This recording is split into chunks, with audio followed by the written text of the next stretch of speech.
This video shows how to create a new material with reference to another material. Go to TC at mm01 and press enter.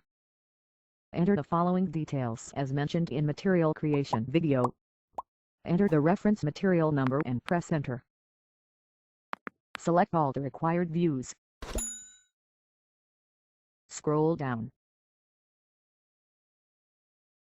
Select the coding 1 view also. Click Continue. Enter the plant details. Enter the reference plant details. Click Continue. Press enter. Press enter. Press enter. Press enter. Press enter.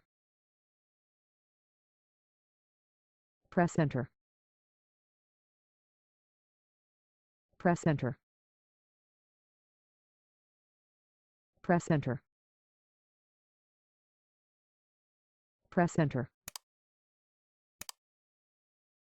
Material LP6001 created.